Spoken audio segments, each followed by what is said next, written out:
من یک زنم سر قبر پدر و فرزندم به خاطر دعا و فاتحه روام گناه است. بله خواهرای عزیز، شما مقصد انا حرکت کنین که از همین خانهاتون دعا کنین بهتر است.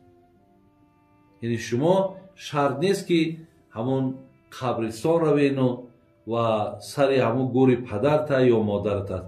اگر چی روی هم گناهگار نمیشه، ولی نرفتنت با بهتر است. از دورم که شما دعا کنین انشاءالله قبول است. سوال آخرانی که در اینجا آمده است، گفته است که پیغمبرمون چند تا زن داشتن و اسم زنهاشون نام برید.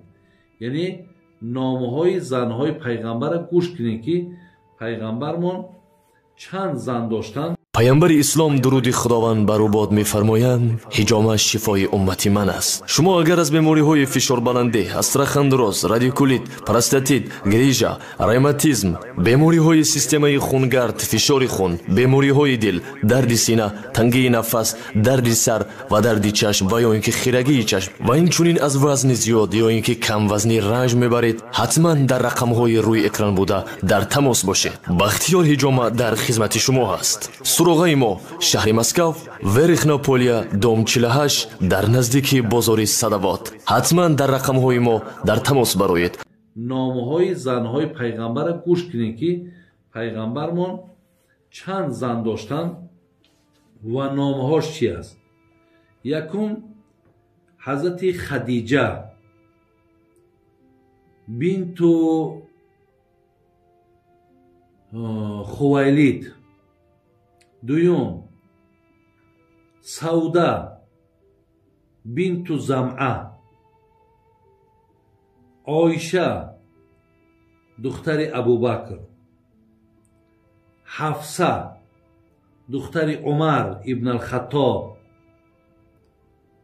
زینب دختر حزیمه،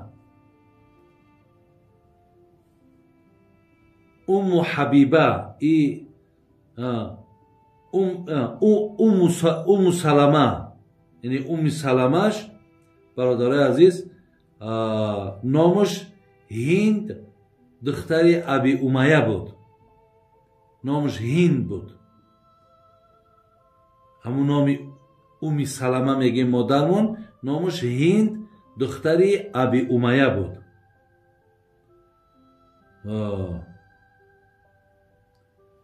دیگر جویریه دختر حارث، صفیه دختر حی ابن اخطب، ام حبیبه، ام حبیبش همو رمله دختر ابو سفیان بود. ام حبیبه میگیم، ام سلمه میگیم، ام حبیبه. ام سلمه را فهمیدیم که این نامش هند بود، ولی ام حبیبش نامش رمله است، این دختر ابو سفیان بود. دیگرش میمونه دختر حارث، دیگرش ماریه قبطیه. این گویم که حسابی غلام زنکش بود که ابراهیم بچهش از همین ماریه قبطیه بود. برادر عزیز، این زنهایی که من نام بردم اینها در نکاح رسول الله صلی الله علیه و سلم بودن. یعنی حضرت خدیجه تا زمانی که با خدیجه بود هیچ زنی نداشت.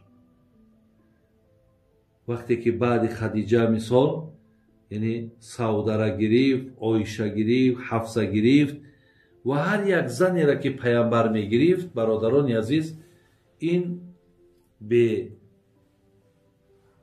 فرمان الله نبود. همش الله فرمان میداد، الله میفرمود و پیامبرمون زن میگرفت. ولی برادرای عزیز، بسیاری از دشمنای دین میگن که پیامبر اگر در اینجا من حساب کنم، من حساب نکردم، حساب کنم اگر 12 زن من نام بردم که اینها در زنهای پیامبر ما بودن، بسیاری از دشمنای دین میگفتن که پیامبر زنهای زیاد گرفت به خاطری که شهوت پرست و شهوت چران بود. ولی برادرای عزیز، پیامبرمون در بین همین 12 تایی که من نام بردم، یگانه یک دختری باکره، یک دختری خانه حضرت عایشه را گرفتگی است. دیگر همش بیوه های 4 فرزند و 2 فرزند و همش سین سالاشون کلام بود. آدمی که اگر دنبال شهوت باشد زنی پیرانسال میگیرد. این تهمت های بودن برادرای عزیز که در حق پیغمبرمون میکردن که این پیغمبر مقصد شهوت پرستی میکرد.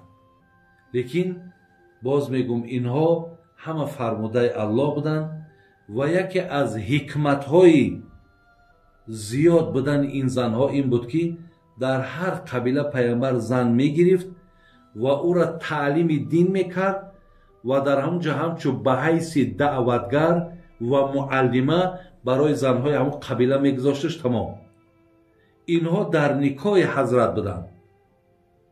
گاه وقت بسیار همین حضرت اینها مقصد از اینها خبرگیری میکرد، ولی مقصدش که وقت کم که بود باید این قرآن به گوش همگان که رسانیم، اینها را همچو با برای خودش یک خادمه دین حضرت انتخاب کردگی بود. برای هر گمانهای بد در راست پیامبر گرامی از ذهنهاتون دور کنین و هر کسی که این گمانها را میکند انیق معلوم است که وی دشمنی به پیامبرمون دارد. من با او در این باره بحث میکنم، آیا گناهگار میشوم؟ همین بحث هایی که اگر مورد خفه شدن ما باشد نکنید. امروز هم یک خواهر من زنگ زد، گفت با پدرم جنگ میکنم برای که نماز نمیخواند. جنگ نکنید. چرا جنگ میکنید؟ التوفیق شیء عظیم لا یعطى الا بعبد العزیز. توفیق چیزی بزرگه، خداوند به بنده‌های دوستدارش میده. شما دعا کنین، شما با او مصلحت کنین، شما او را دلبرداری کنین، جنگ نکنین، شما با او سخت نرین. همه وقت با سخن نرم، با سخن ملایم شما انشاءالله پیروزی در دست آورید. یکی وقتی که شما ای تو بینمازی، ای تو مقصد پیرشیده، ای خدا نمیترسی، با این یک بار دل آدم خنک میکنین. این طریق دعوتی نیست. برای دویم با سخن ملایم و با سخن نرم مردم دعوت کنین، انشاءالله هر کسی که باشد به بندگی خدا نزدیک می شود.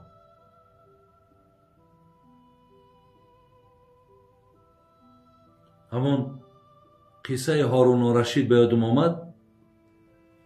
میگه یک نفر پیش در آمد، یک دانشمند پیش در آمده، گفت حضرت، گفت نماز عصر مبخوانم. هارون و رشید گفت این قدر دیر کرده، تو چه نماز خوانی که قدر دیر میکنی؟ چرا نماز در وقتش نمیخوانی؟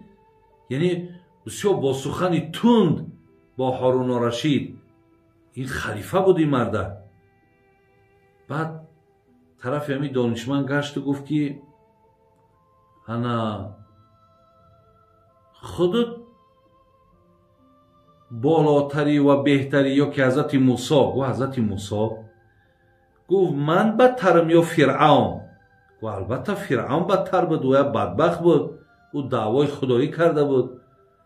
پس گفت تو عالم شده با من همین خیلی مناسبت میکنی، همین خیلی سخنهای درشت تند میگوی.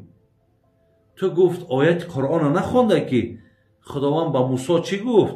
اذهبا الی فرعون انه طغى فقولا له قولا لینا لعله یتذکر او یخشی. ای گفت برس این سوره طه را بکشا، این آیت را بخوان. الله مهربان موسی را گفته سای برا پیش فرعون که او از حد گذشت، لیکن وقتی با او صحبت میکنی با سخن ملایم صحبت کن. وقتی تو سخن ملایم گفتی شاید که او از همین راه بدش بگردد، شاید که خدا را بنده شود. یعنی با سخن ملایم، با سخن نیک گفت شاید اما آدم بگردد. برای شما هم از همین آیات های قرآن خواهرها و برادر عزیز استفاده برید.